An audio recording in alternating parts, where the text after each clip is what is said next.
BlogTalk Radio.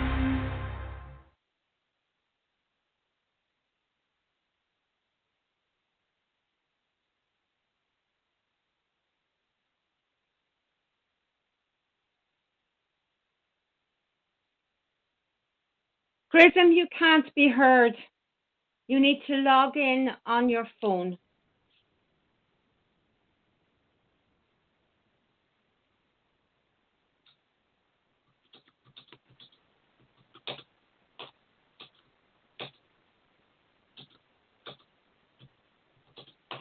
Okay, everybody. Chrism isn't actually being heard at the moment. So even though he's in the studio, I think he's having some problems with his equipment. And so I think he is going to phone in again on his phone. I'm just typing in the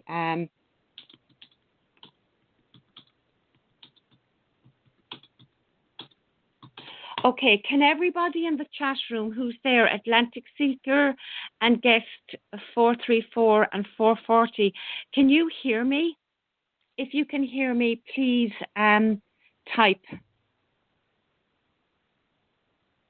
that you can hear me. I can see you in the chat room. Nobody is typing. This is not good. Hello. Hello. Hello. Chrism. Okay, you can be heard. All right. So much fun having technical issues. Okay, Chrism, we're still having them. You've got some kind of a reason. I'm going to mute here. Can you still hear me? No. That's perfect. Yeah, okay. Say something else All and I'll right. check your echo. Okay, 001-901 coming Perfect. in for a landing here at BlogTalk Airport. Engage loud and clear. Excellent. Okay, Chrism.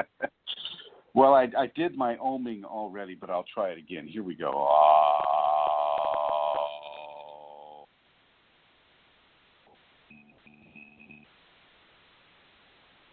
Hello, everyone, and thank you for your patience. Welcome to this program about your Kundalini awakening experiences, and I'd like to say thank you to Santara, who really is the progenitor of this show, and its sole support. So I would like to thank you, Amelia Santara, right here publicly in front of everybody. Ooh. Yay. Thanks, Chrism. It's an honor. It's an honor to be of service and to provide the, I suppose, the monetary thing so that the show can go on for 2 hours and that we can put it on at a time that suits. So it's my privilege, and thank you for doing this every week, Chrism. Yeah, it is. You know, it's an interesting commitment these Wednesdays. I have stories. Have you? You know, it's like wow. You know, Wednesday is taken. All right. Yeah, Okay. Well, hopefully, we're at least helping one person, right? If we're helping one person, then it's all worth it. Absolutely, Chrism. That's what I think too. So here we go. This program seems to be centered today. This current program seems to be centered around the levels of absolute change that a person needs to occupy within their thoughts and their feelings and their emotions. And one of the things I wrote about last night, and I wonder if I should read it. Let me see if I can get on over to there. Is this understanding that you know, you've lived with your ego for so much of your life, and it has been such a tremendous part of your Kundalini equation, and so you know, ego has learned to deal with all kinds of different things. Now, if any of you have ever raised a child, you know that around 2 years of age, they start to go through the teething process. Actually, maybe even a little bit before 2 years, and they're teething, and it hurts. It hurts to have those teeth, being pushed through the layers of gum tissue. But the ego learned to deal with the feeling and learned to deal with that pain, learned to deal with the aspects of teething. And then, a few years later, the ego learns to deal with adolescence, where the voice is changing and little skin eruptions are happening on the face with acne and the sexual areas are developing and coming into expression, and this creates a lot of confusion. This creates a lot of some anxiety, and the ego learned to deal with that pain and that anxiety, and then the ego learns to deal with these types of pains, these irritations, because there isn't any other choice. And so this can demonstrate for you that when you take away its choice, you help the ego learn to give up its control. And this is what the Kundalini does to many of us. Not all of us, and not all in the same way, but for many, if not most of us, the Kundalini will take away our choices. It leaves us with no other option but to do what it wants you to do. And what it wants you to do is always in your best interest. There's never a doubt, but the ego will have plenty of doubts. It's like, well, how will I make money? Well, how will I make the house payment? How will I feed my kids? How, if I have kids, and if you're single, how will I feed myself? So it's definitely an issue for people to look at it, and we're left with no other alternative than following the divine will.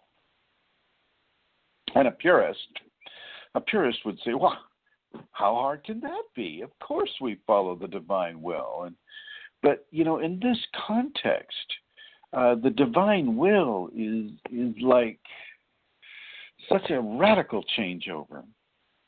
It's such a denunciation in many ways of how we live in our society, what we accept as acceptable, what we accept as unacceptable, how we think, how we feel, how we interact with each other in society begins to take on radical levels of change.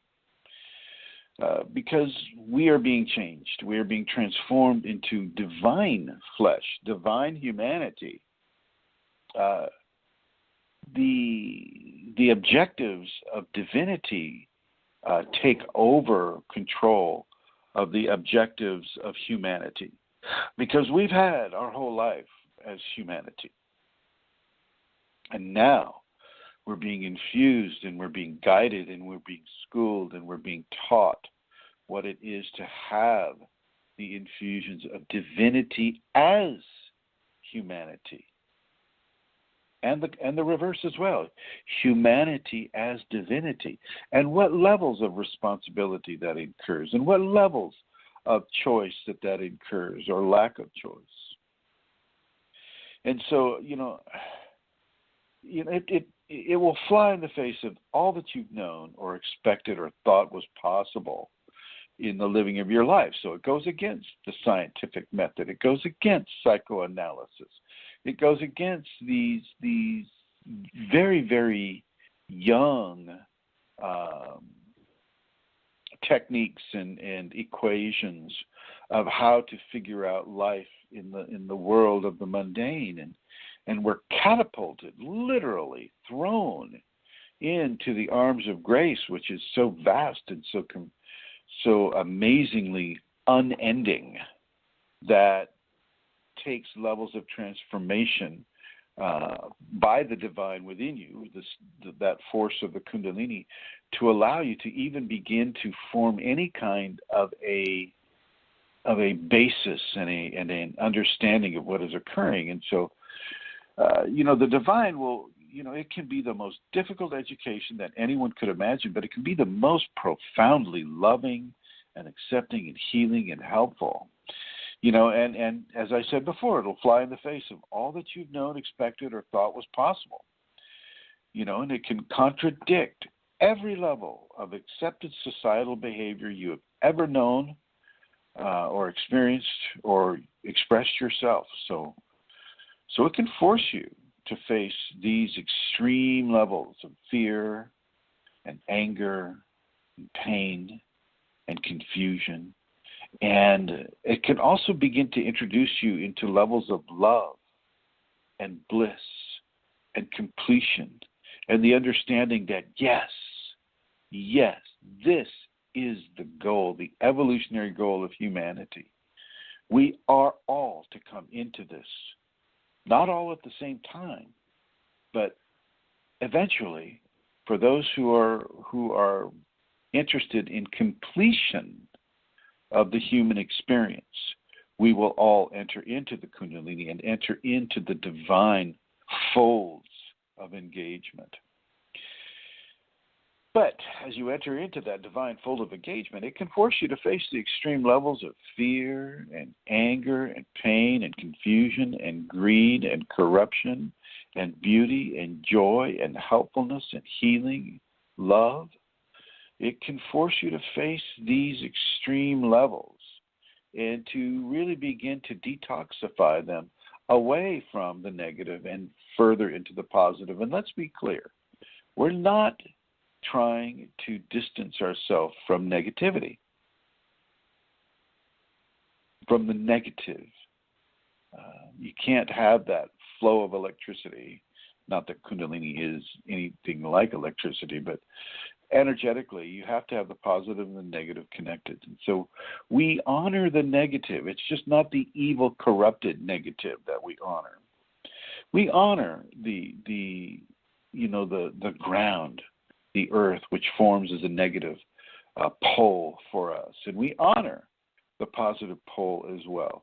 But within our behaviors towards the environment, towards the creation of the divine that we're being given to live out our lives upon this world, in the context, the broad context, the positive and negative, are natural, they're flowing. But within our behaviors towards it, this is what we're changing. This is what the divine guidance will cause us to want to change. This is why when Kundalini comes to a person, there's this extreme level of urge towards truth, an extreme level of an urgency that truth is followed, that honesty is followed, that doing no harm to the tiniest form of sacred life is followed. The ahimsa in our lives, the ahimsa being a Sanskrit word that means do no harm, do not kill. And you begin to, as you further yourself into the folds of divine humanity by virtue of the Kundalini, you begin to feel the at-oneness with all life around you. You begin to feel the consciousness of the stone, the consciousness of the tree, the consciousness of the earth, and the many layers of life that actually makes up the dirt we walk upon. We begin to understand the consciousness of the air and the wind and the solar rays that come from the sun. We can hear the words. We can hear the communications from these areas, in addition to hearing the communication from the myriad, millions and millions of forms of life that we're already familiar with: the fishes, the birds, the animals, the mammals, the reptiles, all of it, the paramecium, the bacteria, the virus colonies, the myco colonies for the fungi. All of these expressions of life can be heard, and often they're heard in the form of the na'ad, or the nada. You hear this, I'm hearing it right now. You hear this symphony of frequency inside your head all the time. And for some people, it's so loud, they've named it tinnitus. But it's actually a hearing and an audio observation of what is going on around us. And as long as you're on this world, you can hear that.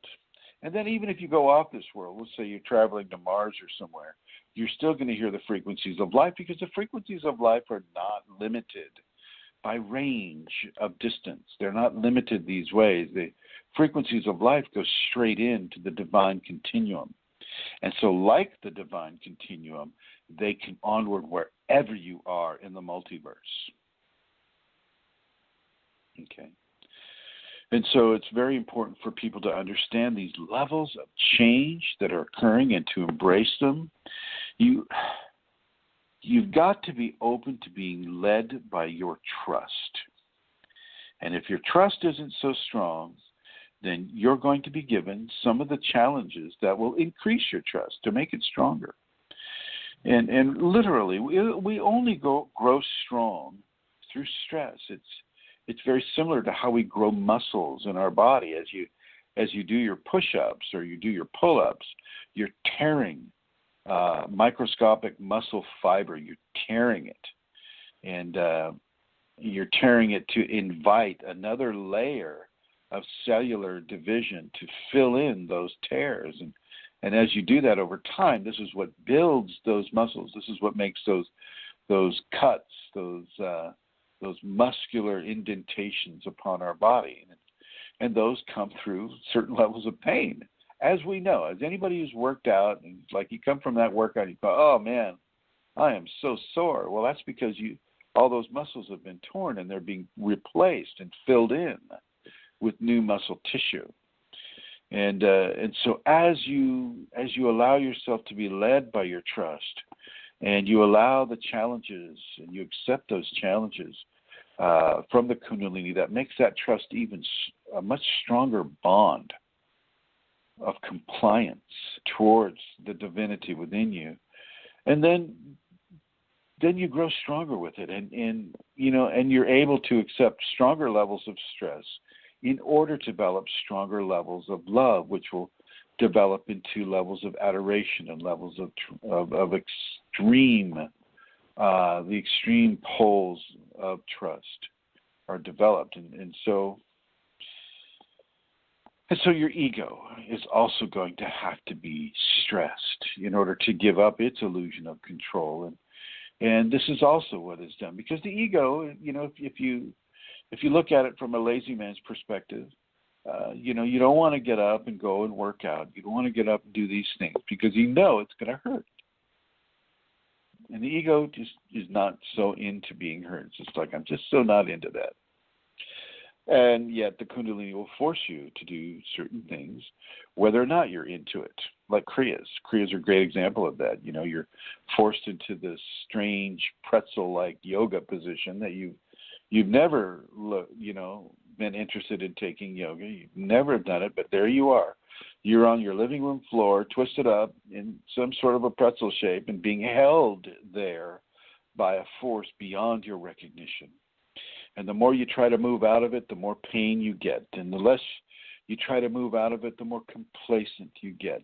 And as you begin to breathe into that Kriya position, well, you're given even more levels of love, and the feelings and sensations become really good. It's a very Pavlovian type of training that the Kunalini will give the individual at the beginning of the process. It's just like, if you do it the way I want it, then you'll get rewarded. If you don't do it the way I want it, then you'll get rewarded with pain. So she teaches us from a very basic understanding of grace. And so for those of you that are having that, it's very important for you to understand that nothing is wrong with you. It's just that we have to be taught from very basic levels sometimes, and it's a natural thing. It's a good thing, and this is what she has adopted for us. And so this is really the best level of teaching that we can participate with, and it's good. It's good, but it's not easy. It's not easy. I mean, as we've discussed in other programs, you'll be told to leave your spouse, and think about that. All of a sudden, Kundalini's, giving you the indication that your marriage is not working up to the standards of grace that grace itself wants it to be. And in order to help the other person in the relationship, leaving the relationship is one of the answers. And this is the answer often the Kundalini will pursue. Think about that. Think about the level of change, the level of pain, the level of tearing the emotional muscles that would include. What if the other spouse doesn't want you to leave? What if it's one of those relationships where one side of the emotional equation is far more dependent on the other side, which isn't so dependent?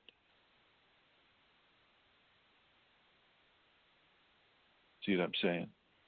And so a lot of pain can be experienced in these ways, and even still, we must surrender ourselves and our lives to the inner divine. We must do this. And if you have a flesh teacher that inner divine has given you to, then you must trust that flesh teacher the same way that you're trusting the inner divine. There is no difference.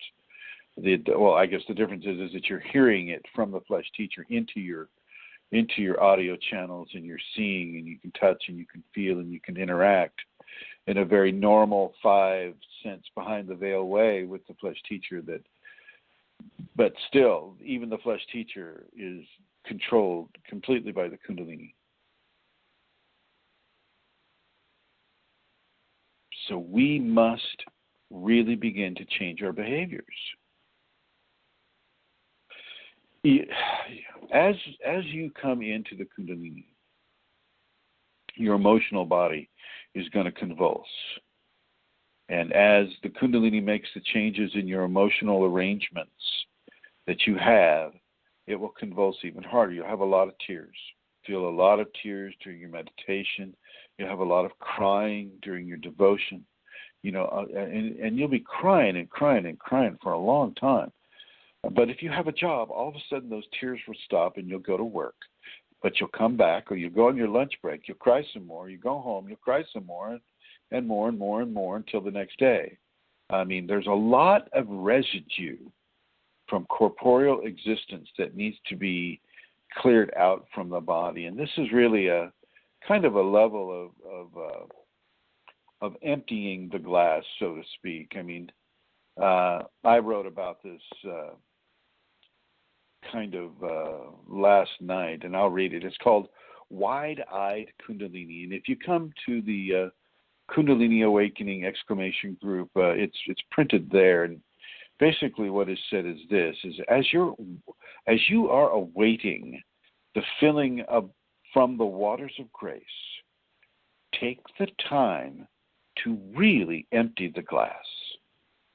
Empty out the fear, the anger, the expectations, the attachments, the torments.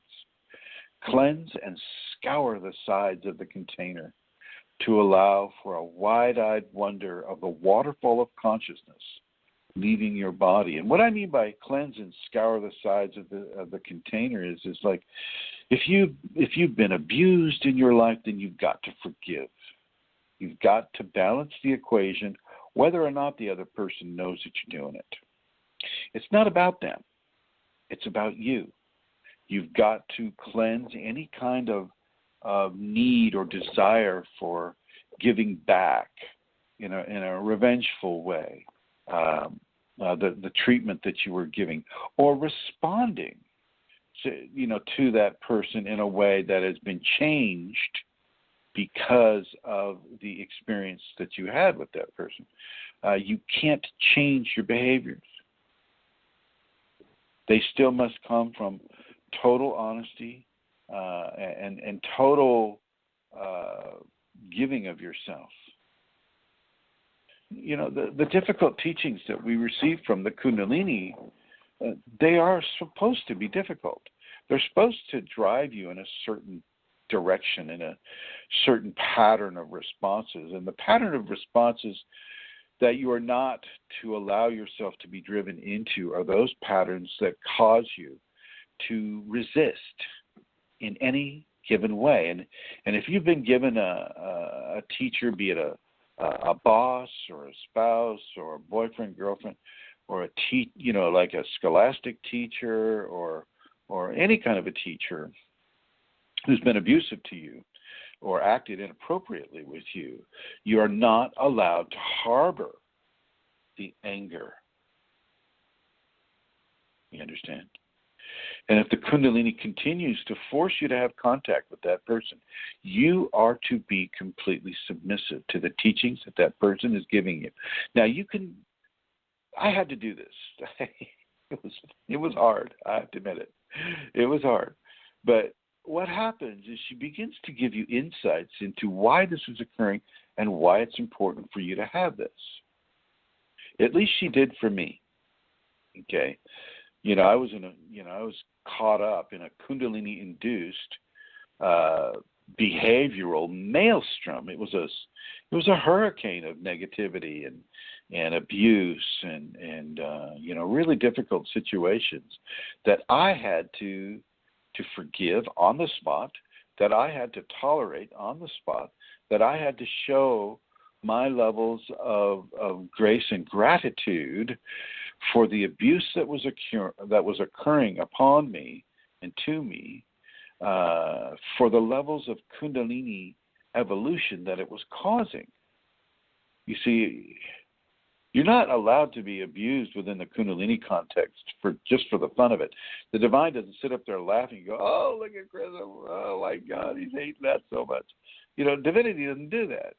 There's a very, very strong and sincere reason why this is good, and why this is working for you. And you've got to embrace it. So, as the person in your life is emotionally slapping you across the face or emotionally abusing you and putting you through this mill of torment and hurt and pain and tears and agony, you have got to allow yourself to continue to experience it.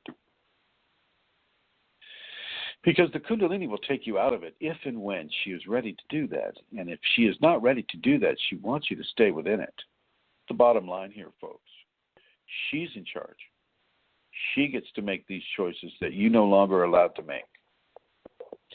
Now, this comes as a very difficult teaching point for people. And I don't think I've ever said this on the show before. I may have alluded to it, but I've never said it like this. She will force you to stay into an abusive situation if she's seeing that it is, one, allowing you to redeem karma, number one, and number two, she is allowing you to suffer in a way that is helpful to you.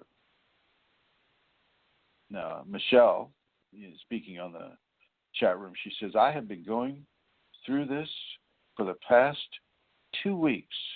Wow, Michelle. And Michelle continues, she says, 3 of my ex-boyfriends have come back into my life. Oh, my God, I hope not all at once. That could be exciting.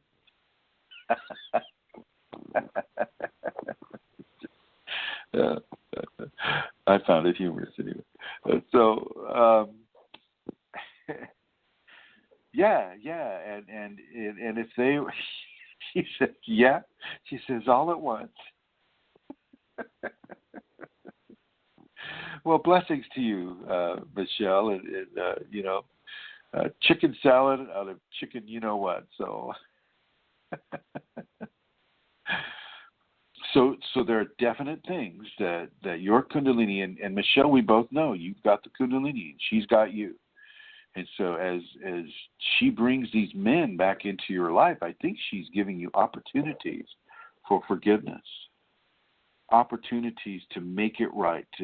Perhaps it didn't end the way that the Kundalini would have wanted it to end. And so she's giving you another opportunity. And she'll keep you involved with these men until she feels you have learned enough. And then they will be gone so quick, a blink of an eye, they will be gone. Okay? And, and so go out of your way, Michelle, not to have any revenge. If they're damaging your physical body, then you really need to look at that. Ask your Kundalini if she wants you to let them damage your physical body temporarily. See, that's a hard one. It's like when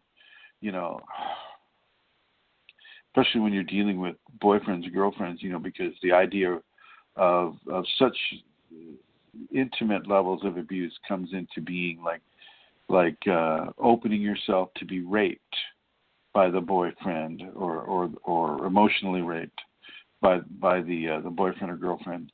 This is difficult. It's a stronger teaching.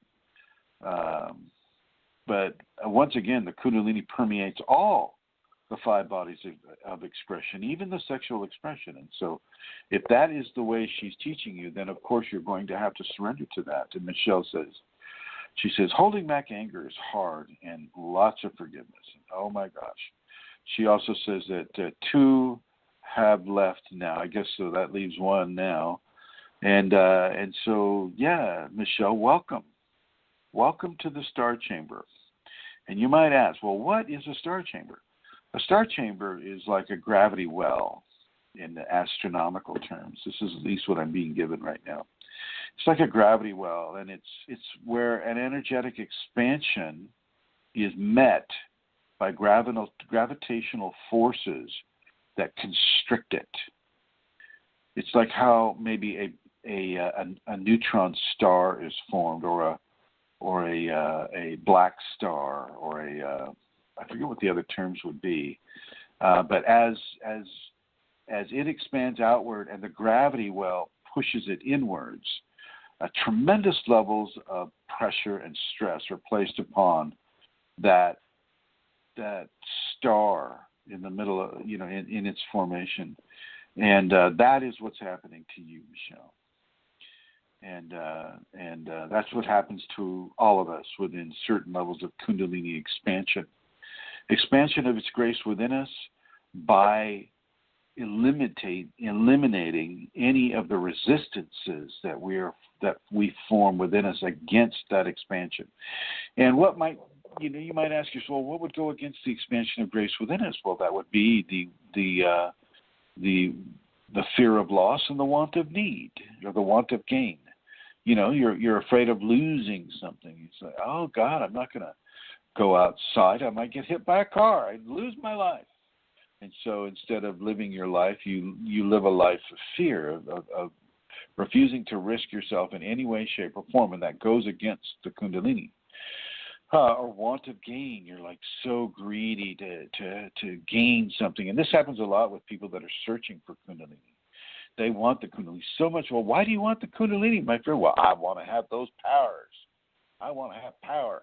Well, what are you going to do with that power? Well, I'm going to make myself wealthy. I'm going to make myself rich. I'm going to dominate those people that have been, and so they go into a revenge equation. And so, of course, those people are going to have a hard time finding divine grace awakening within themselves, because their motives are definitely skewed. And if divine grace does initiate herself within them, then they will be changed. Their attitudes and their behaviors will take a 180-degree change. And so this is what I'm talking about as well, is we have to give ourselves into the torment of releasing who we thought we were. Total personality revision. Total personality revision. And if you're being compelled to follow a teacher, and if that teacher says, well, I want you to end this relationship over here, and I want you to end this other relationship over here, and then I want you to sell your car and sell most of your clothing and almost all your possessions except that which you can keep in a backpack, and I want you to head out into the desert.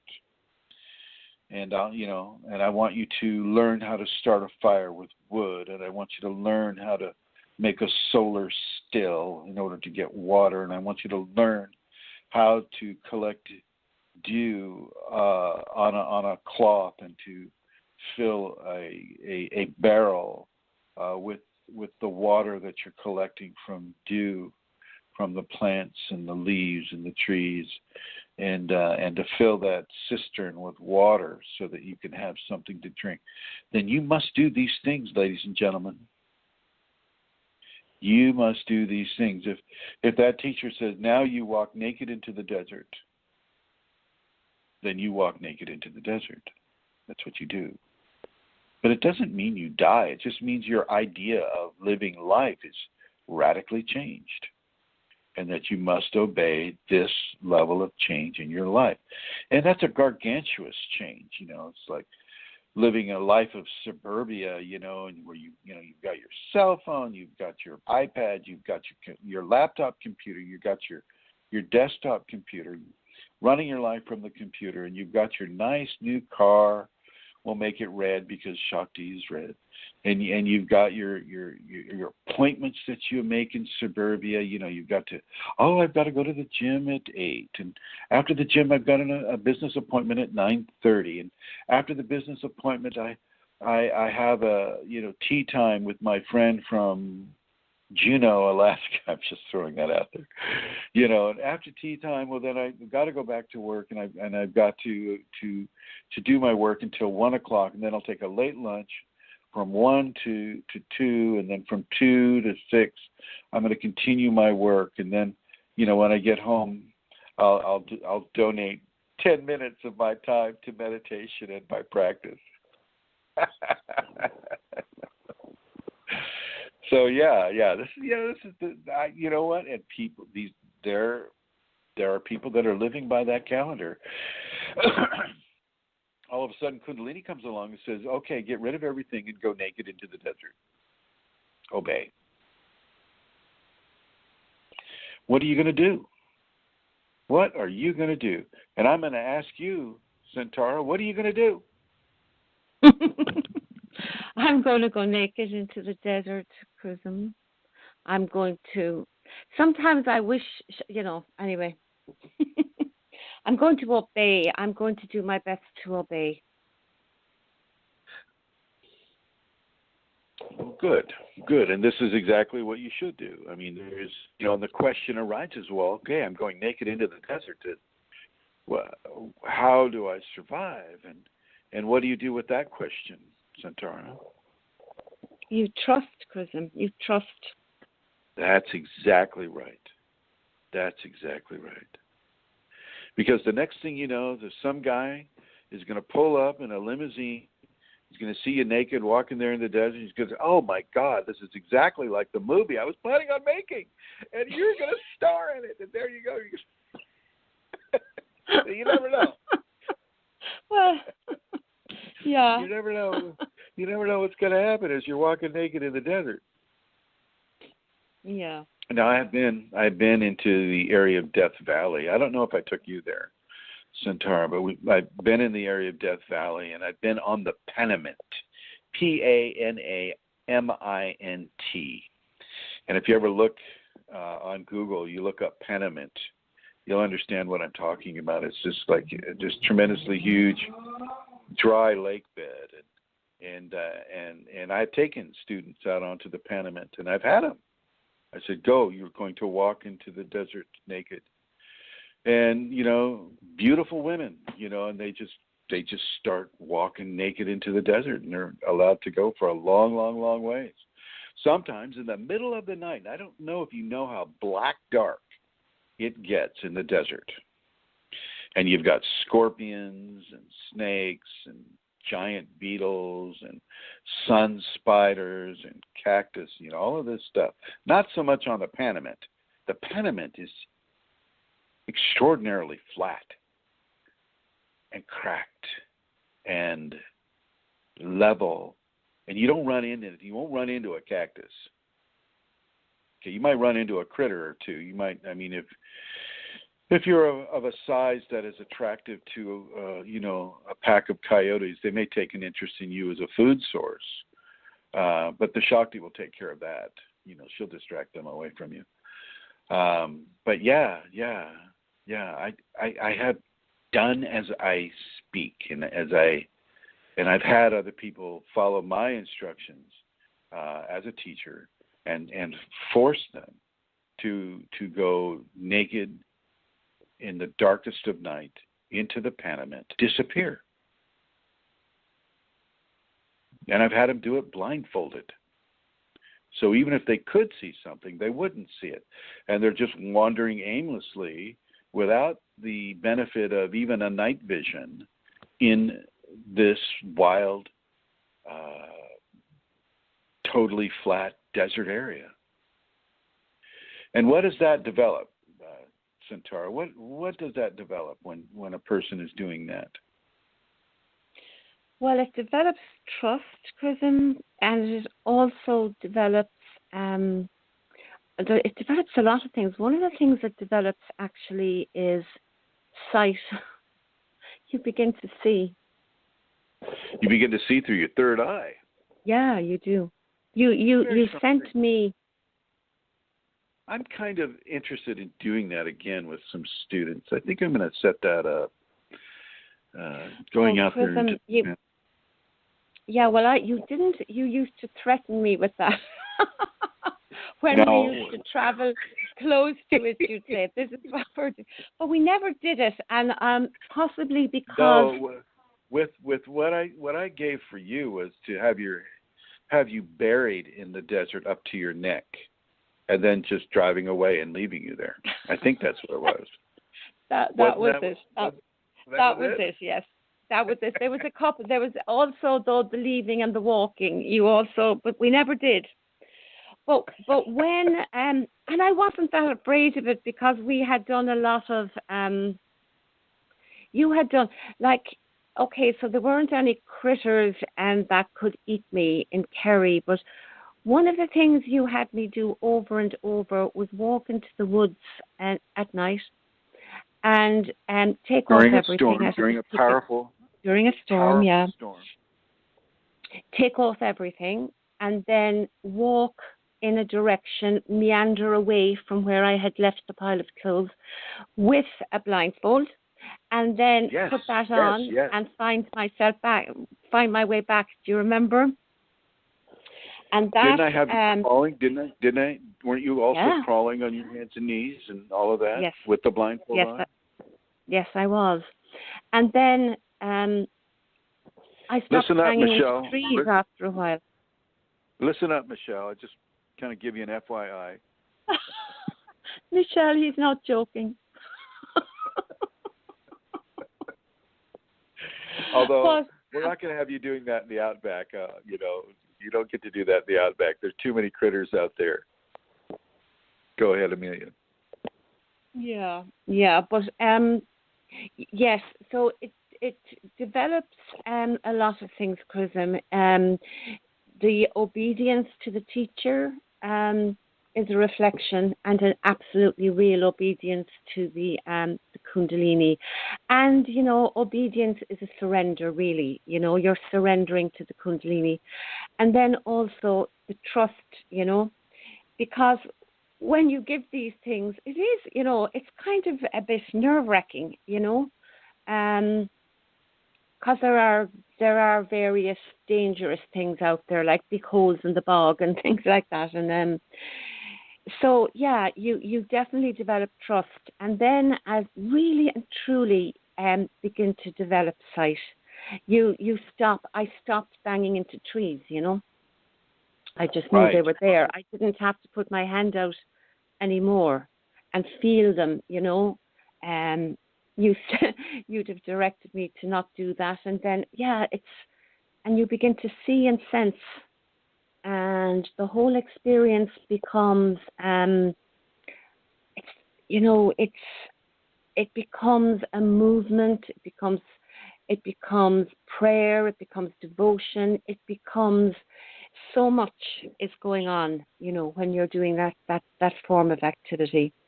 And, what you said about total personality revision, it's part of that too.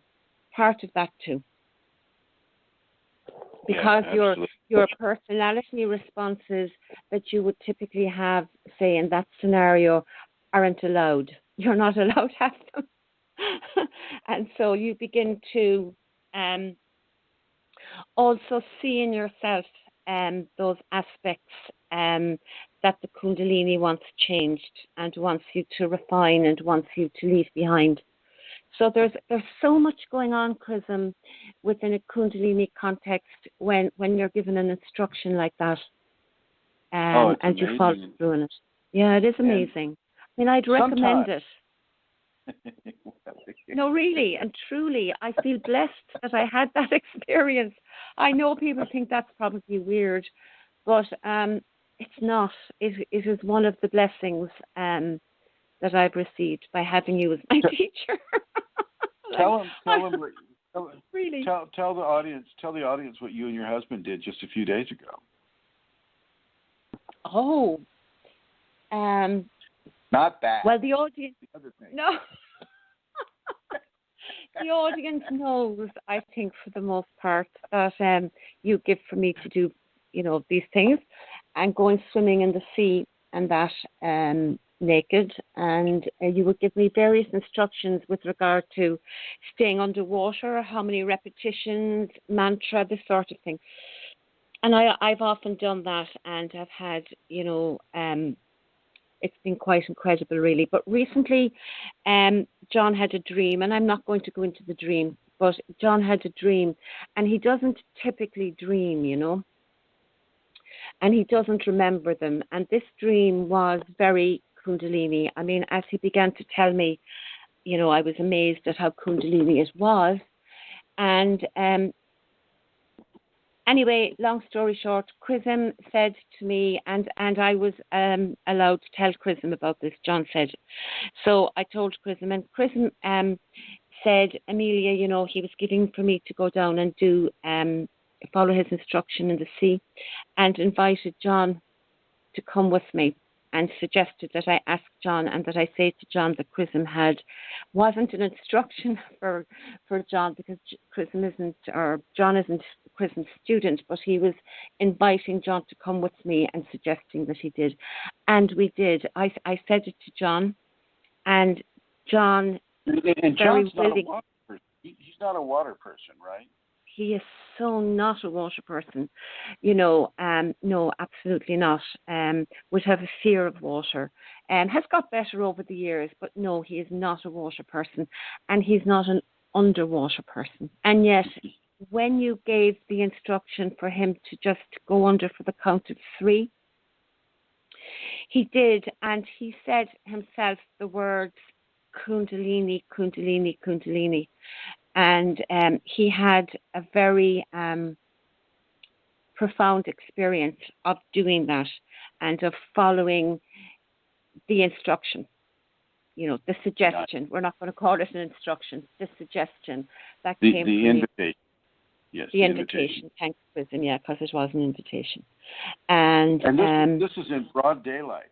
Was he without clothing as well? Yes, well, what we actually did was it was in broad daylight, and there were some people on the beach, and so we went in with, I had a 2-piece thing on, and John had his, what do you call them in America, trunks, is it? Swimsuit anyway, whatever. And when we got into the water, then we took them off and just wrapped it around. Fun. Yeah, wrapped it around the wrist, and that was the best we can do in that situation. It was a bit later in the day. We're not inviting arrest. No.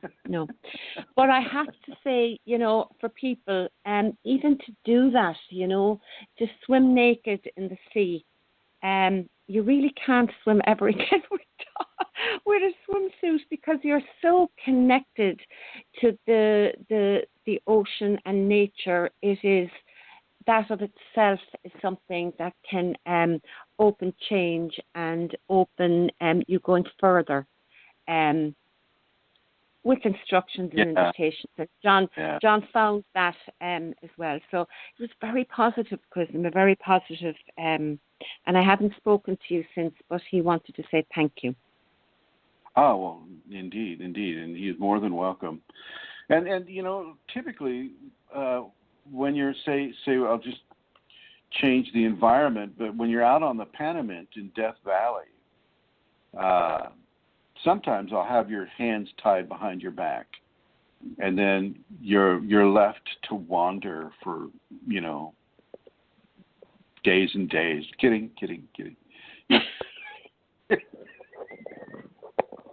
You But I should have be to say, you should be left to wander for days and days, but I can't do that because I have to make sure people. I know. People, you know. I can understand why you should. I really can understand why a person should, but I suppose it's not that's not possible, tenable. you know? The idea is not to get killed. Not that Shakti would allow it, but I have to be careful with people that way too, and I really am, almost probably too much so. But you're allowed to wander for the night. You're allowed to fall. You're allowed to not be able to get up. You're allowed to lay naked in the middle of the desert as the sun begins to come up because you don't know where you are and you're blindfolded. Your hands are tied behind your back. It's still a very, very extremely challenging experience that I know Rosemary wants to do, and I'm sure Joey and Indra want to do that too, and I think that Michelle, it would do well for her to do that. I wonder if we can arrange that when she comes over. I don't know about Vicky. What do you think, Vicky? How do you feel about that? Is that something that you want to do? Vicky's in the chat room as well. So maybe I will set up an excursion into Death Valley in the wintertime and set it up in a way that people can really begin to surrender into a wilderness. And I should back up a little bit. Death Valley isn't devoid of consciousness. There are all kinds of spirits out there. All kinds.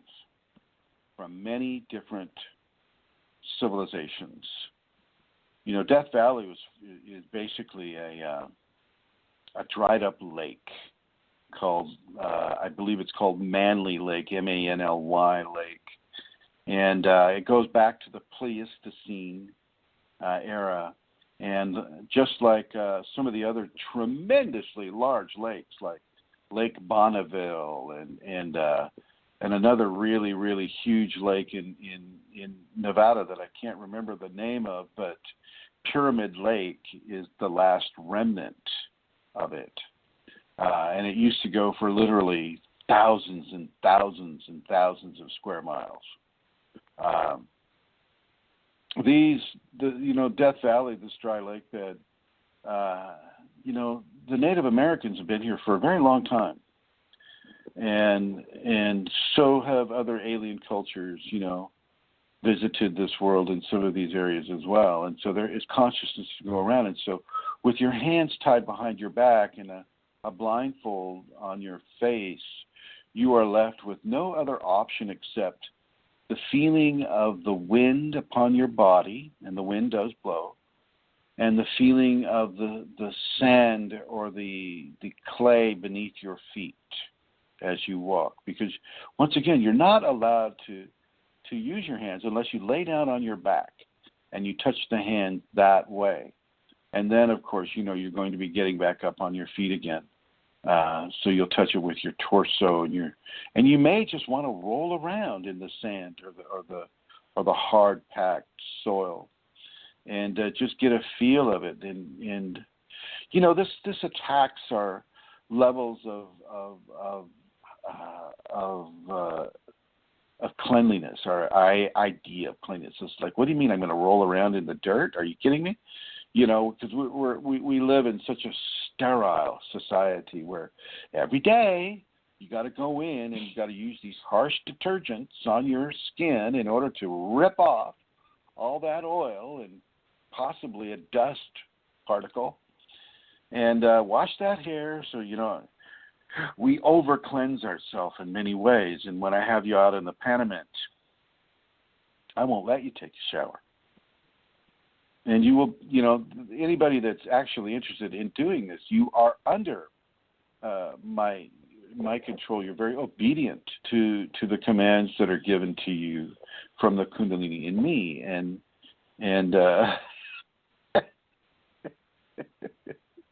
I just read chat room right now, and Vicky says, "This is what scares me." Doing this type of thing, I guess. So yeah, so you'll roll around in the sand. You'll get sand in your hair, in your ears if you fall. You'll get sand in between your toes, and the hardest part. I like to do it at night because it's an unknown thing, and you can really feel the conscious forces, the spiritual forces, and you'll really feel your Kundalini too. Tailbone might get really hot. But it's also this attacking the fear of the unknown, which the ego really responds to. Like, as you're spun, what happens is, I take you out there, and before I tie your hands, I have you do the first Tibetan, but I'll have you do it like maybe 30, 40 times so that you're really dizzy. Then I tie your hands. Then I push you into a direction, and off you go. And then 24 hours later, we try to find you. We call the rangers, and we basically start looking for the buzzards circling in the air, the birds that eat the dead bodies. So we start looking for you that way, and then we take lunch before we find you. Do a little meditation. Then we keep looking for the birds on the horizon.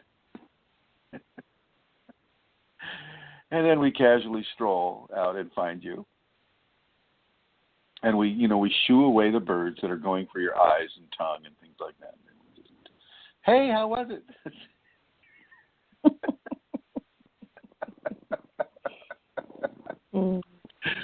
I would love to leave you out there 24 hours, but the most you'll get is 8 hours of wandering in the desert, and that's a lot. That's a lot, and that can be very frightening. And the whole idea is to trust your Kundalini. It's enforced trusting of your Kundalini, and this is of your own free will, ladies and gentlemen. Your own free will. You must want to have this experience. If you want to feel your Kundalini in a big way, but this will do it. This will do it. It's in a way it's a prolonged version of skydiving, where you have to lift your finger, you have to make the choices, you have to pay the money, you have to listen to the instruction, you have to apply the instruction, and then you have to do the deed.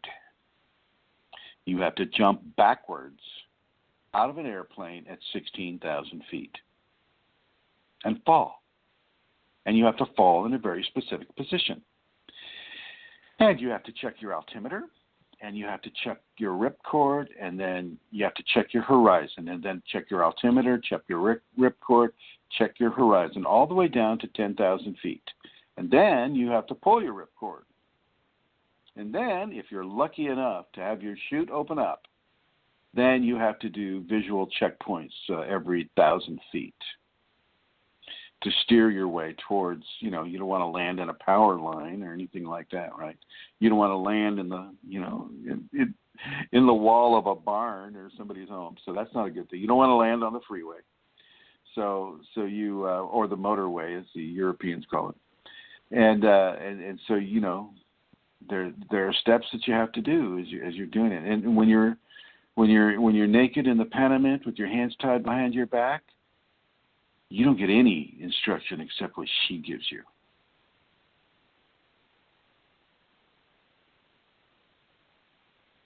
You can scream to the top of your lungs and nobody will hear you.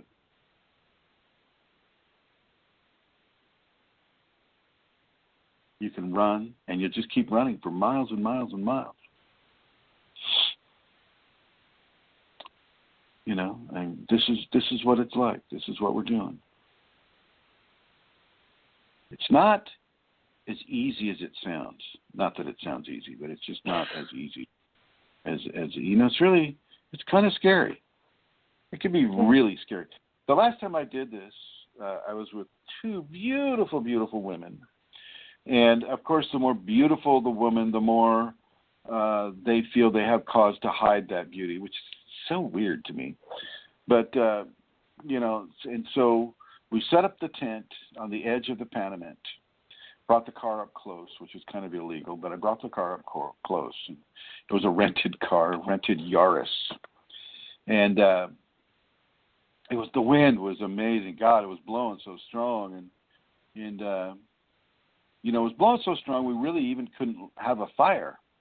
And so we set up the tent in the dusk and, hammered the stakes in, and because the wind was blowing really strong.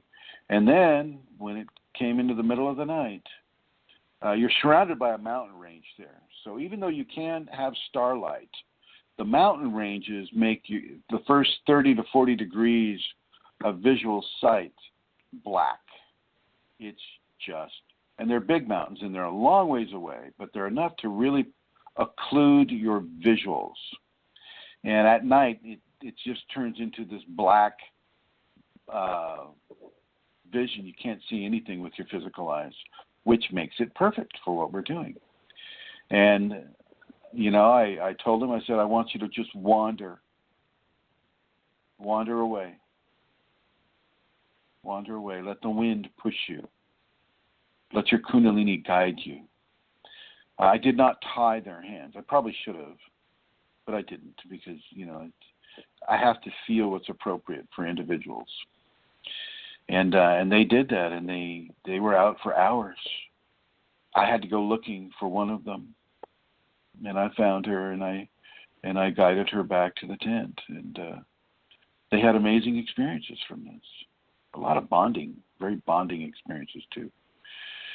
So I never thought I would talk about this on the air.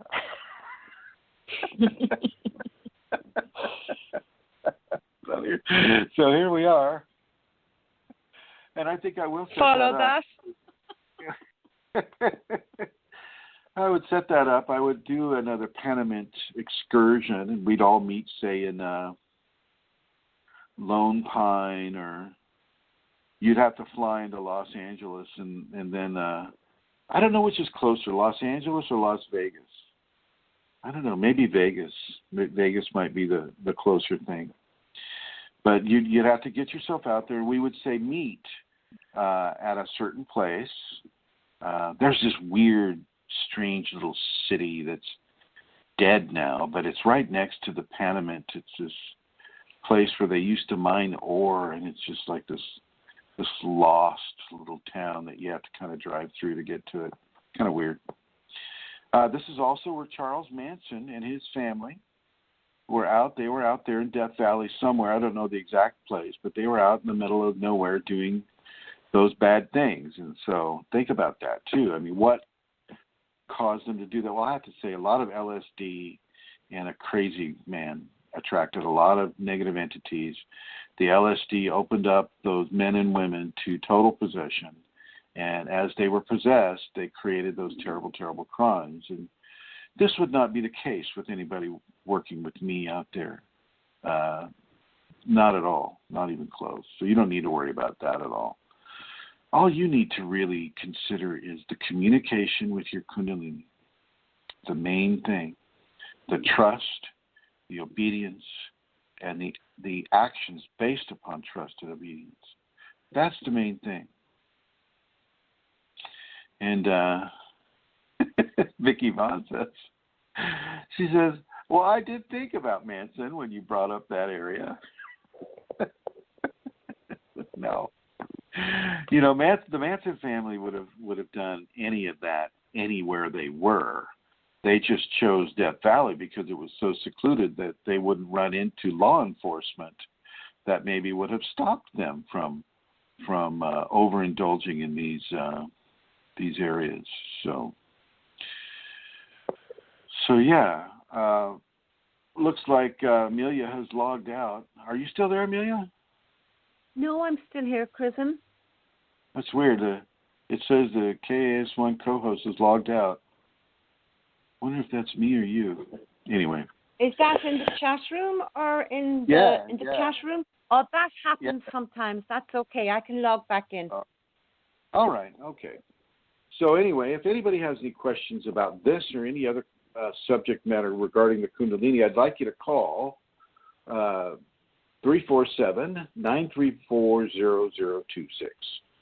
347-934-0026. This includes those of you that are listening to us live on Facebook. You can call in that number too, 347-934-0026. I am serious about this. I have done this on numerous occasions.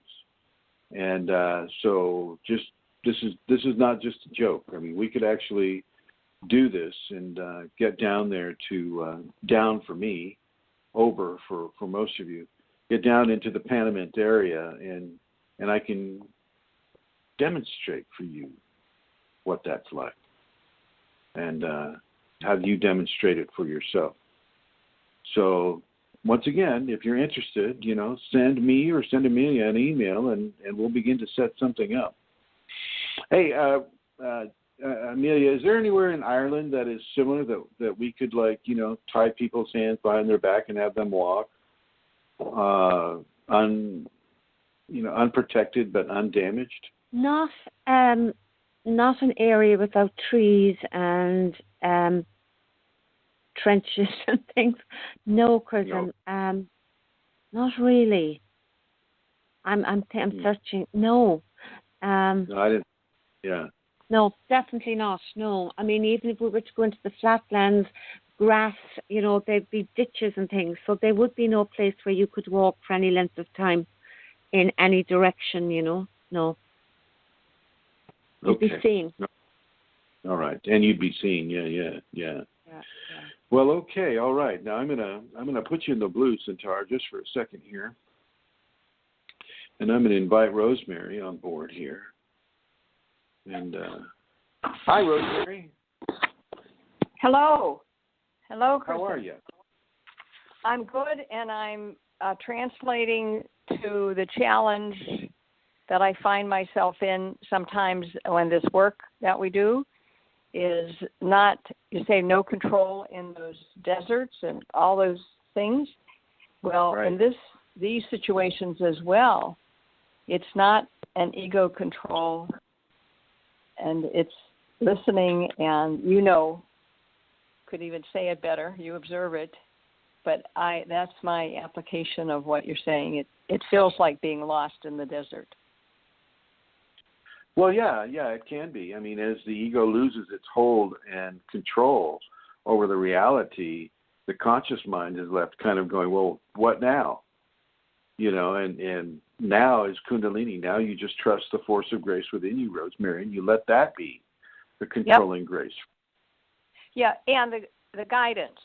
I mean, it's not my experience, not my mind. It's like I use that, but I know that it's something deeper and something else, and that's a challenge. Especially well, exactly. Yep. And doing what you're doing, setting up a seminar can be a very big challenge too, you, Joey, and Katie.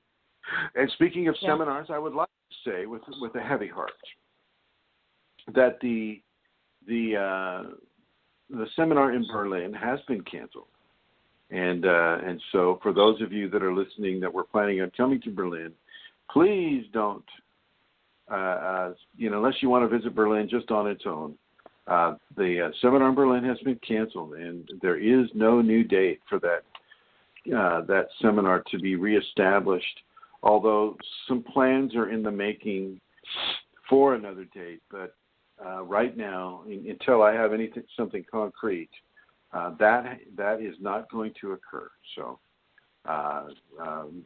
thank you for your interest in it, and thank you for your patience in listening to all our advertisement for it and all that too. So I'm just letting you know that the Berlin seminar, Kundalini Awakening Seminar, has been canceled for Berlin. But go ahead and make your announcement about your seminar, Rosemary. Yes, our seminar this fall is October 28th and 29th in the town of Mankato, Minnesota, which is about an hour's drive south of the cities and a little bit east of Rochester, if people know about that. It is at the American Hotel and Conference Center. We have rooms there. The phone number is 507-345-8011. If you'd like to get into part of one of those rooms, that's reserved for us with a special group rate. And more details of whatever you'd like is my email of rosemaryg@usinternet.com or 651-329-9615. And this time is, we welcome registrations now. We have that in progress, and it's the opportunity to share time with Chrism, with the teacher. I've not known, this is our fifth one here that I've worked on. We haven't had to get naked, and he hasn't taken us into a desert here or a woods. There's no need to advertise it that way, Rosemary. That's not. Yeah, I'm just saying in this. I understand what you're saying, but I don't want you to say it in that context. Sorry. Yeah. It's what not I a was joke. Meaning, no, it's not. What I was going was, it is that within us that much of a journey, and not hard work. You're in a community. It's quite an experience, and where I was ultimately heading is saying those of you who have been to a seminar know that, and keep us in your thoughts as we continue our work here for October 28th and 29th. Thank you, Rosemary. And so, just to reiterate what she said, nobody's getting naked at the seminar. It's not about that. It's about receiving. It's about receiving information. It's about receiving Shaktipat. It's about receiving the grace. It's not about having to test yourself in the ways that we've been talking about, just for clarity. So good. Now, Santara, have you had an opportunity to collect any questions? Oops. Yes, Chrism. I'm back. I just unmuted. I'm just moving my mic if there's a noise. 1 second now, please. Yes, I have collected some questions, Chrism. The first two into the inbox are not on the group. The first question was, is there a change in temperament in the nature of a person in their next birth? Wow. Well, yeah, of course there is. Absolutely. Temperament does get changed. Over. And the next question was, I had a dream. I was persuading my college girlfriend to speak with me. She said, it's of no use now, etc. Finally, she obliged and said, if I taught her meditation, then only she would speak. So I went to the shop to find a piece of paper to write down, but I could not find any in the shop or any shop. Meanwhile, my friend vanished. After waking up, I realized she could be the goddess in the form of my friend. She was in a white dress and looked young and beautiful with a nice aura. What could be the meaning of this dream, please? Wow. I think that the goddess in the white dress with the nice aura is probably the best explanation, especially because it came from you, the dreamer. There's also a refusal to give information within a certain context. Is that right? Yes. Didn't that happen? Right. Yes, so initially. Refusal to give information, and that's also very Shakti-ish in a way. She's not like a candy machine for information. You have to earn and respect the goddess before you can partake of the fruits that the goddess may wish to give to you. And so that's very important to remember as well. Okay. One of the things that I got when I was listening to this was this person had a strong fixation on this woman, and perhaps she left him or she left the other person. And so there was some strings still attached, so to speak. And there's that aspect to it. But yeah, I think that the Shakti would have given the information that she wanted that person to have. And from the dream, you would have received, also that the stores disappeared and And the fact that you were looking for a piece of paper, I guess, to write it down on, that disappeared as well. So it's not to be written. It's to be held and viewed within the inner book of our mind as we research what that feeling was like, what the encoded memory was like, and how it reflects upon what we do in our everyday life. So for you, the dreamer, you need to remember it, and you need to apply what instruction or what information was given to you into your everyday life, not based on something written down, but based on the trust. Once again, we're coming right back to trust of the Kundalini process within you. Over. Thank you, Chrism. I had a quote from you that I wanted to ask you to speak a little bit on, and I think you have. I'm going to read it anyway. It says, you wrote this on the group: sometimes we must participate in every aspect of human frailty and excellence in order to reach that point of saturation where we can let it go as the Kundalini directs. And I wanted to ask you to expand on that. Well, I mean, if you follow the, say, a karmic path of an individual, we've all been the murderer, we've all been the robber, we've all been the thief, we've all been the liar, we've all been, the negative aspects of humanity. We've all worked through those areas. And as we are working through our karma and wrapping up some of the loose ends of karma in our lifetime, the Kundalini will bring these expressions back into the forefront of our understanding, and we will feel those strange compulsions, and we may even act on some of them, knowing that, oh, this is weird, this isn't right, I shouldn't be doing this, but boom, there you're doing it. You're participating in a theft, or you're fantasizing about some sort of a challenging quality that may just pop into your head. And then, of course, entities that will swarm around a Kundalini person will begin to expand on that negative action or negative thought or negative virtue. And depending on your availability to the entities and your availability towards acting out of these negative virtues will determine if you do it, number one, and how long you do it, number two, and what level of redemption you will need to do in this life in order to balance the slate for that in-life karma that you've created. And you need to do this. You need to do this, and she will have you do this in order to force you to look at the value of the Kundalini and look at the value of the noble qualities. Look at the value of the positive behaviors and the positive thoughts and the positive areas of life that really serve to move you forward rather than hold you back. And that's an expansion on what I was saying right there. Over. Thank you very much, Chrism. Thank you. On the groups, I think it was the CAS2 group, this question came. Can you help me, guide me? After a month of meditation, I can see with closed eyes. What to do? What is this? Can I improve this skill, and how?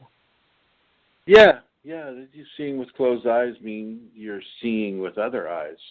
And it's very easy to do. It's not a hard thing, but when that door opens up so suddenly, it can cause a bit of consternation or fear of the unknown. What is this? What's going on? But it's a good thing. And basically, what I would do to practice it is just to walk around with a blindfold on, or just close your eyes and navigate around your house, or navigate around your room, or navigate around the Panamint in Death Valley, and just begin to really see with that other eye as much as you can.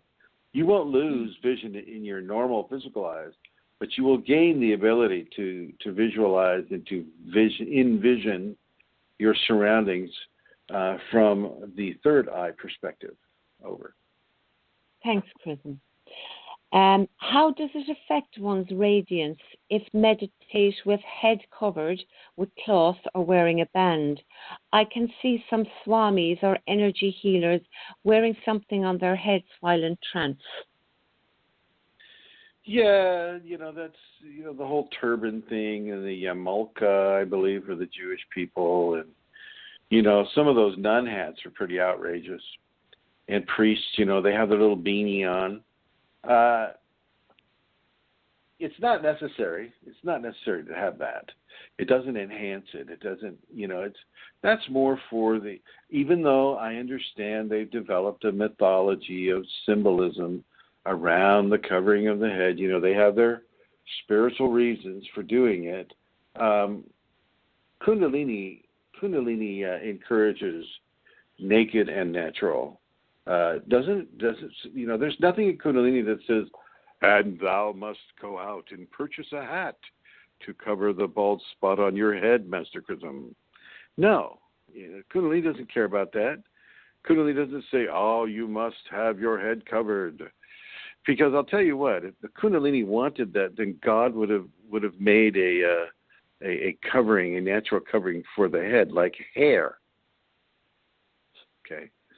And if there's a natural component within the endocrine system that allows the hair to be lost, well, then that part of the cranium should not be covered. You've got to follow nature with this, with the Kundalini.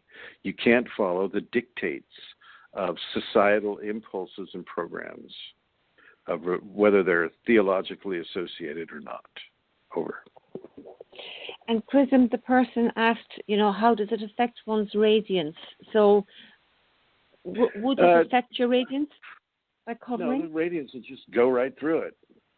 Okay, thank you. Yeah, thank you. Because you got to remember, we're all wearing clothing. I'm wearing clothes right now, and my radiance is going right through this clothing. Okay. So is yours. Except we all know that you're not. But when you do wear your clothing in Ireland, it goes right through the clothes there too. Yeah. Except when you're free. Okay, so the next question then is, and I am sitting here with clothes on, and guys, I'm not in the car actually, just as a matter of, I'm not in the car with the broken window and the wind and rain. I'm sitting back in my apartment in my bucket seat with my full Wi-Fi and the chat room and everything. It's kind of cool. And the waves and the waves crashing outside, right? Outside, yes, because I do live by the sea here, looking right out on it. Right. So it's dark, of course. When you stand on her balcony, you can actually watch the tide come in and cover the entire beach. It's very cool. Yeah, and you can eat the salt and taste. Oh, it's lovely. It is. So, okay, the next question, Chrism, is I am suffering from depression and anxiety. I have taken medication. I stay at home all the time because I am afraid to be hurt. I only talk to my family. I hate society and friends. I hope Kundalini awakening will help me. So I started to research about Kundalini. Please give me some advice on what I should do. And I know you did, and there's a lot of advice, but could you address that here? Well, some of the advice I didn't give was, even though, and I'm going to state it right now, ladies and gentlemen, members of the jury, members of the court, members of any and all systems of legality that are operating within this time period of the 21st century United States, European Union, Chinese socialist government, and the ruthless government of the Russia, and Africa and Australia and the world. I am not a medical doctor. I am not a physician in any way, shape, sense of the word. I'm a Kundalini infused human being, and this comes from the Kundalini that has infused me, and it is in no way intended to be offered up as medical advice or medical knowledge in any way, shape, or form. So, that being said, I don't think people need to take drugs for depression. And so if it were me, and if I was feeling depressed, Chrism was feeling depressed, the last thing I would take is a drug. And, that's an easy, quick fix that doesn't fix anything. It actually makes things worse because you become dependent on the drug for a good feeling, which means you become an addict. So you're teaching yourself to become an addict. And you know what? This is across the spectrum for the pharmaceutical industry. They want you to become addicted to the drugs that they give to you for your health. It's called better living through chemistry. And it's not better living. It's actually a very hurtful form of life because you become dependent upon a company's lack of compassion, lack of responsibility, and the negativity associated with a chemical that is being pushed out into the environment and flushed down the toilets and put into our streams and our wild areas, forcing the animals and insects and birds to drink things like Prozac, just because somebody's feeling a little bit depressed. It's a very selfish thing to do because it doesn't end with you. It's not all about you and your comfort levels. What you need to understand is why you're feeling depressed, and to go into the core root of the area of your depression and to begin to look at maybe some of the natural things that can help you with that, like getting outside, getting some sunlight, practicing forgiveness, practicing tolerance, practicing patience, going out and helping other people as a volunteer without expectation of having anything paid to you. Really, really going into this, and looking at it from an outside the normal societal response area. This is what I suggest this person does. Over. Thank you, Chrism. The next question is, it's okay, I'm going to read this. It's not so much a question. It's my love, and she names the person, died 3 months ago. I've had so much after-death communication with him. He contacted me in so many ways. I heard that the Kundalini spontaneously awaken by a traumatic event, and then I've been trying to open myself up to the other side. They said for an empath it can be bad and make them feel crazy. I've been having negative things since this person passed. I'm totally exhausted all the time, and I'm not sleeping, and I'm anxious all the time with racing thoughts, and I feel so open and vulnerable and feel everything like I'm in between the other side and here. Anger fits like you wouldn't believe, crying every day at any time, super highs and low lows, strange things in my body. I can't go out into the public or grocery store because too much stimuli is getting in and it's very painful. I'm just not feeling well. I feel like I'm vibrating all the time and humming with energy.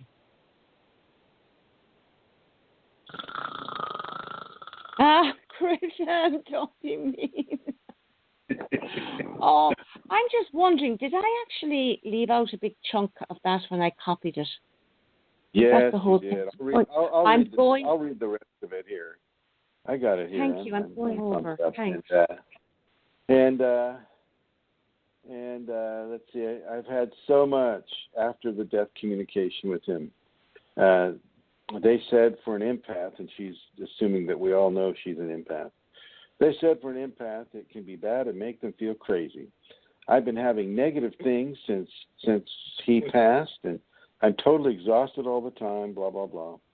And anger fits like you wouldn't believe. I'm just not feeling well, like I'm vibrating, humming with energy.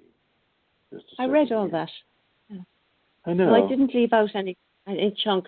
Actually, there's two sort of similar posts perhaps on the group, Chrism. So, no, that's the full group. I just went over. The other one she wrote about channelers. She went to the channelers. She did. So that's a different one, actually, Chrism. Yeah. So what I read there, could you address that with regard to somebody who is obviously in deep grief and is trying to contact the other side? Could you Yeah, she needs to For let that, go I don't know.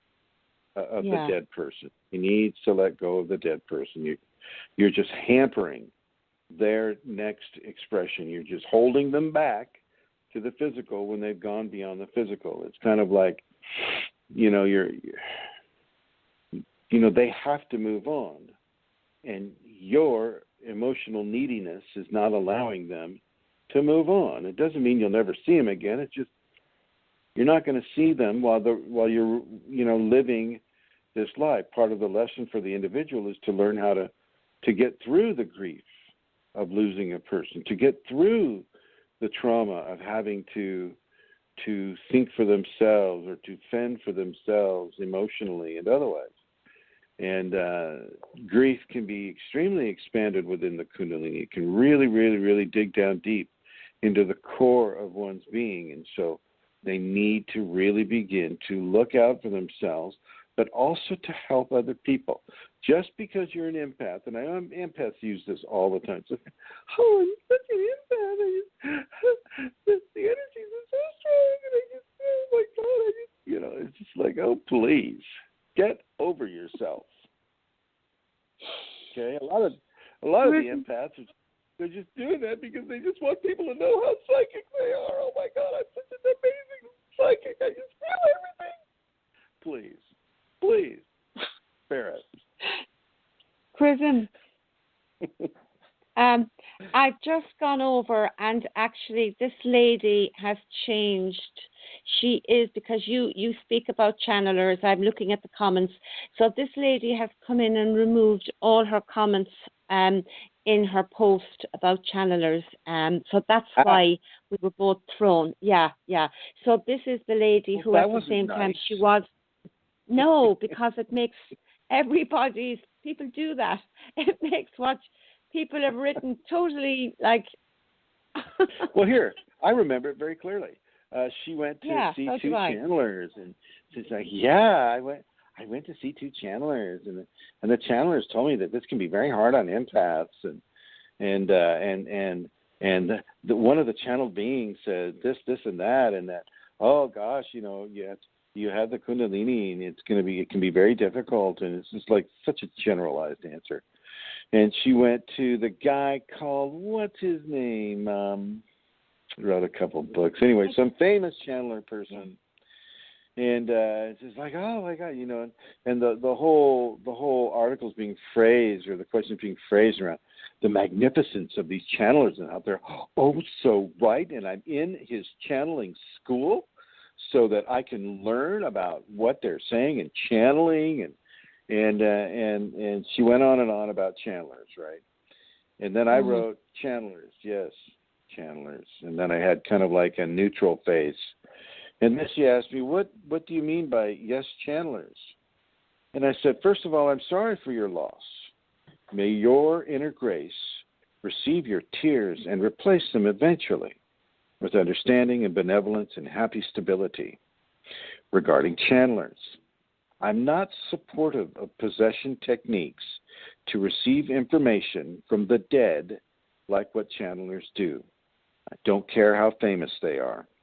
Enlightenment is an inside condition, not what some discarnate entity says of anything. Entities lie. Let that entity be born into the human condition rather than to try to advise the human condition from the sidelines outside of life. If one needs to be possessed in order to obtain information, then let it be from grace rather than from some spiritual or energetic parasite. Those are some of my thoughts pertaining to entities and channelers. Thank you, Chrism. Thank you. I wouldn't have read that out had I realized so, but it's good for other people to hear. This is kind of interesting. She did, and I didn't realize it. Yeah. Okay, so the next question is, and the person says they're just curious. Does this process, meaning Kundalini, heal the body of you have anything wrong with you medically or issues that may be hereditary? Read that again. Yeah, it's badly phrased. Does this process heal the body of anything that is wrong with you medically or issues that may be hereditary?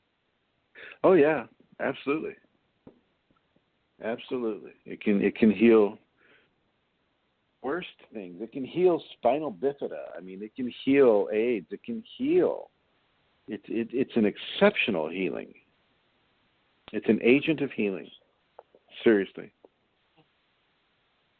Can we do some yoga asanas during Kundalini arising for stretching our body so energy can flow smoothly? Wait a minute here. I'm about to be attacked.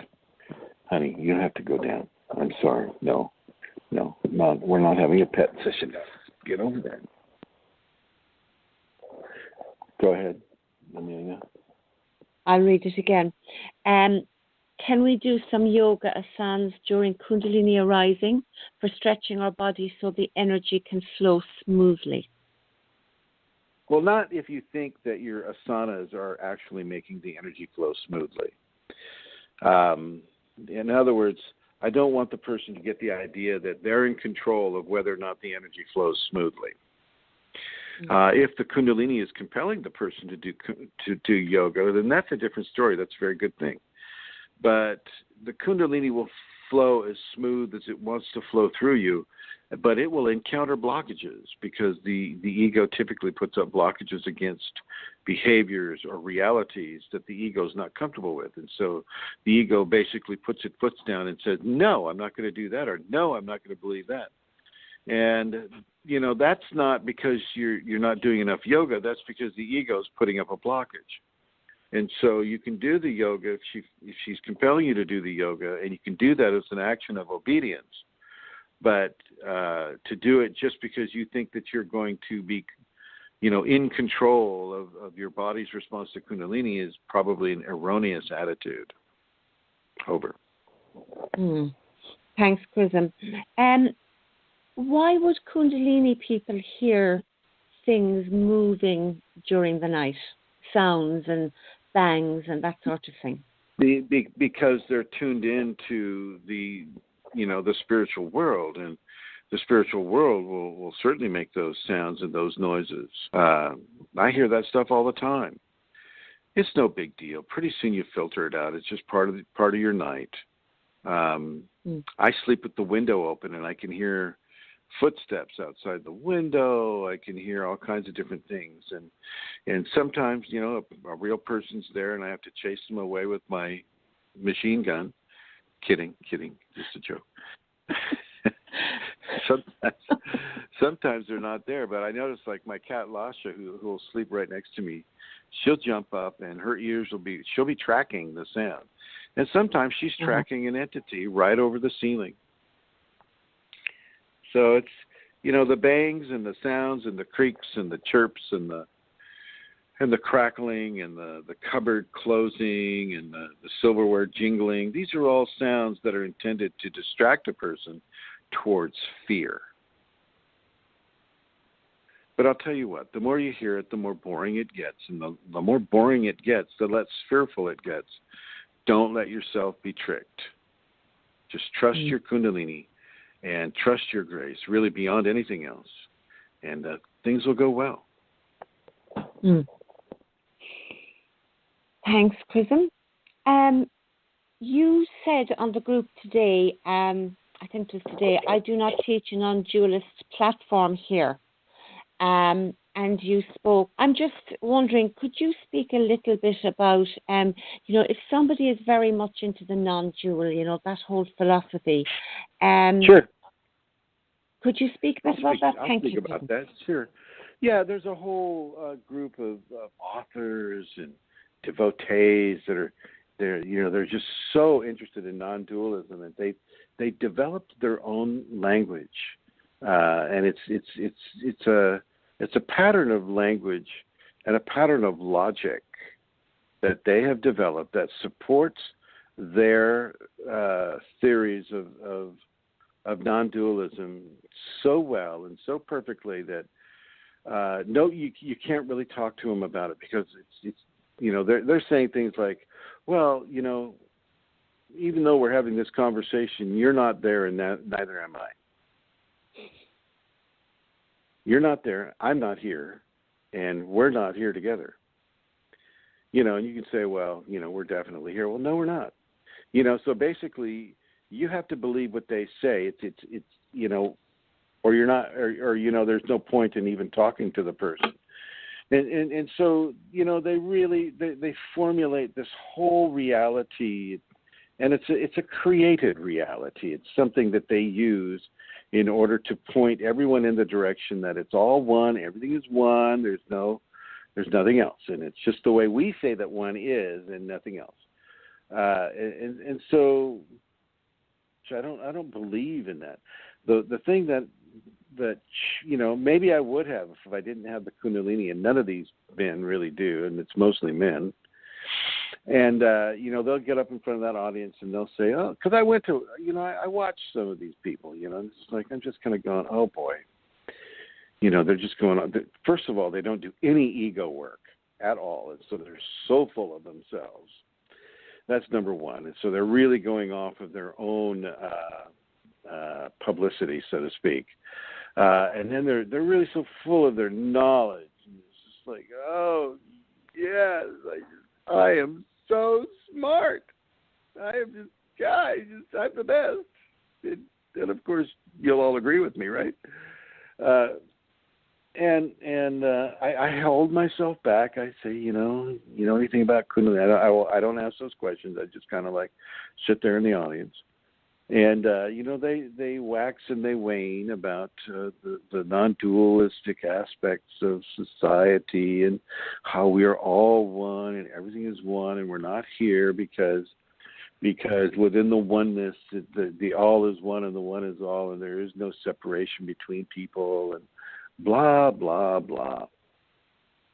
And I felt in a response to somebody last night that kind of an issue coming up, and so I wrote that.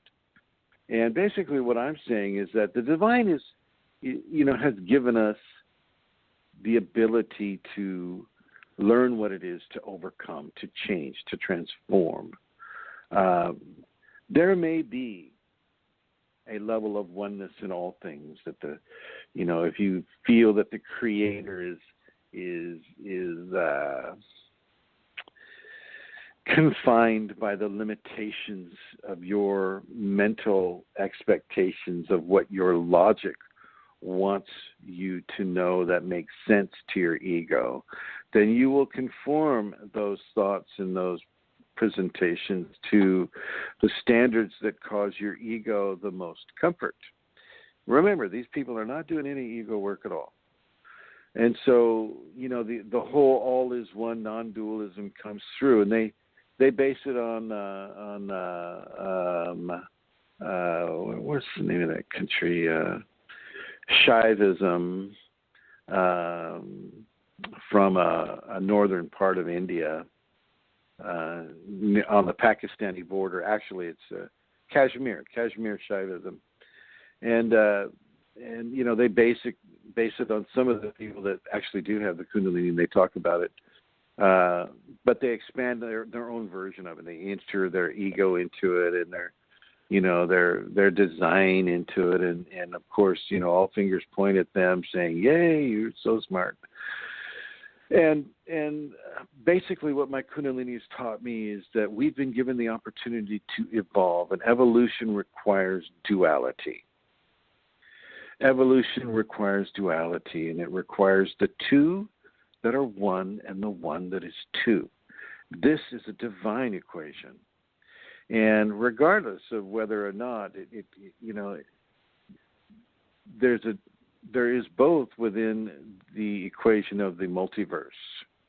You notice I said multiverse, not universe. Multiverse.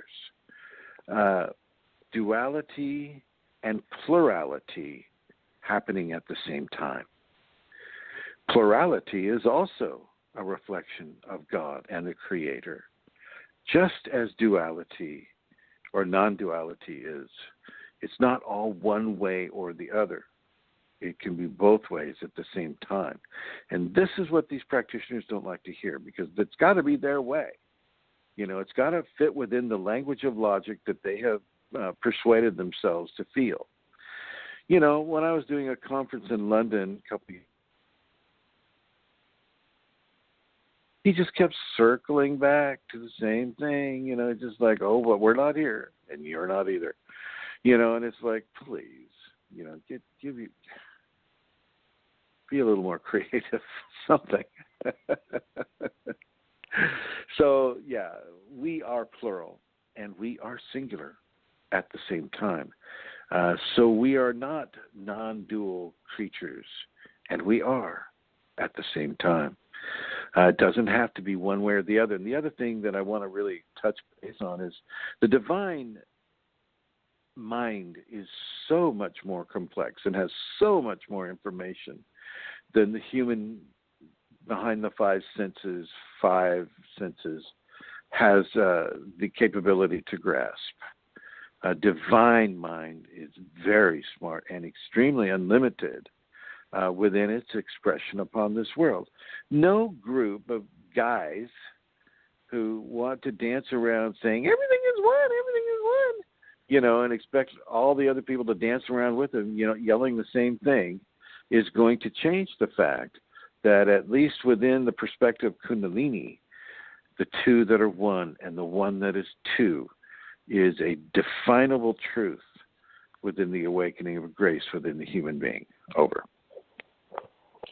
Thank you for extending on that. I love to hear you talk on that, Chrism. Thank you. The dragonfly and Kundalini, is there a significant connection between the two? This person had one of their doorknob yesterday. Dragonflies, even though they're not a top of the line predator species, they may be though. I forget what they eat, but they are definitely like a butterfly. Now, a butterfly is also not a predator species, and yet the Kundalini will use butterflies and dragonflies as messengers of her grace, coming to an individual or coming around an individual on this world. And so dragonflies and butterflies are very much a part of the communication that Kundalini will give to a person in dreams or in visions and in actual real-life conditions.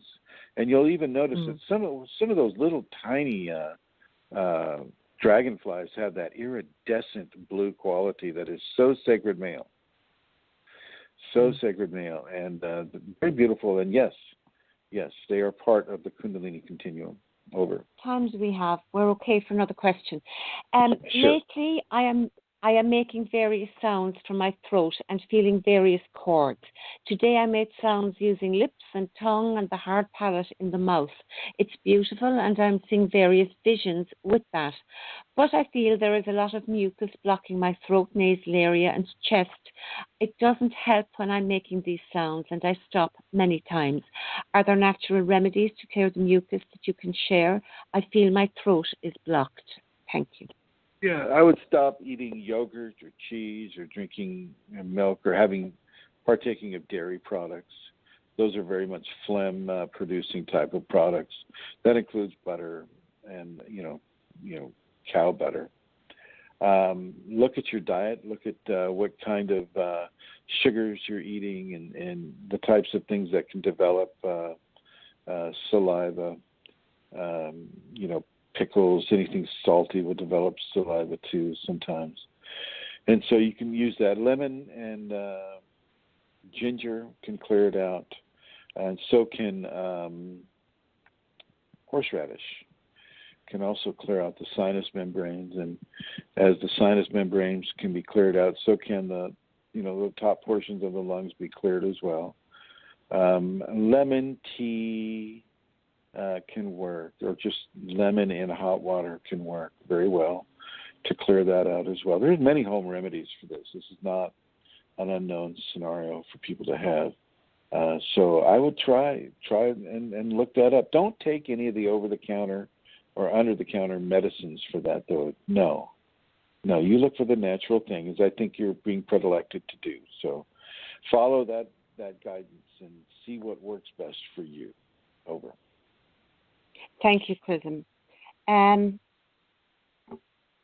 Could I now give the website, please? I Please, would like to make please that do, announcement. Yeah. So I would like to invite people to make a donation to support the work that Chrism does.